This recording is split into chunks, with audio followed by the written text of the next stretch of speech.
তো আমি এখন আছি ব্যান্ড্রা ব্যান্ড স্ট্যান্ড কয়। আর আমার পিছিয়ে যে বিল্ডিংটা দেখতেছেন এটা হইল গিয়া আমরা ফেমাস সুপারস্টার শাহরুখ খানের বাড়ি মান্নাত। তো এটা হইল মান্নাত, মানুষ প্রচুর ভিড়, এখানে ফটো টটো উঠতেছে। তো ওইটা হইল পিছনে বিল্ডিং। আর ওই যে উপরে যে সিলিংটা আছে এই জায়গার ভিতরে শাহরুখ খান তার ফ্যান্সরারে মানে অনেক প্রোগ্রাম টোগ্রামে আয় আর উইশ করে, ঈদে টিদে বা তার বার্থডে বাইরে হয়। তো এটা হইল মান্নাত। আর ওইদিকে সামনে গিয়া ওই গ্যালাক্সি সালমান খানের বাড়ি, তো এইখানে যাইমু। এখন মনের সামনে একটু ফটো টটো উঠি, একটু দেখি। আর এটা এরিয়াটা দেখাই আমি, অনেক সুন্দর এরিয়া। পিছন দিকে আমার পিছন দিকে যেটা আছে মানে ঠিক বিল্ডিংয়ের সামনে ওই লেগে সমুদ্র এরিয়া।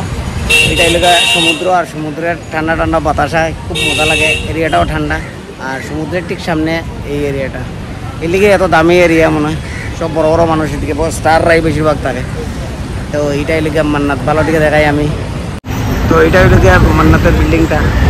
চারিদিকে এই জায়গাতে শাহরুখ খানের সবরে ফ্যান্সরা উইশ করে বা ভাইব করে।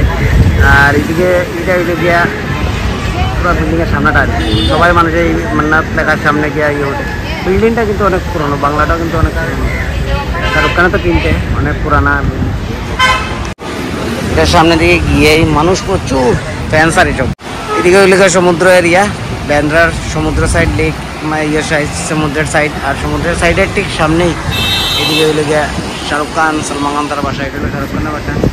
আর একটু সামনে যাইমু গ্যালাক্সির দিকে, গ্যালাক্সি অ্যাপার্টমেন্ট মানে সালমান খানের যে ফ্ল্যাটটা আছে এখানে যাইমু। এই রোডে গিয়ে এদিকে সামনে গিয়ে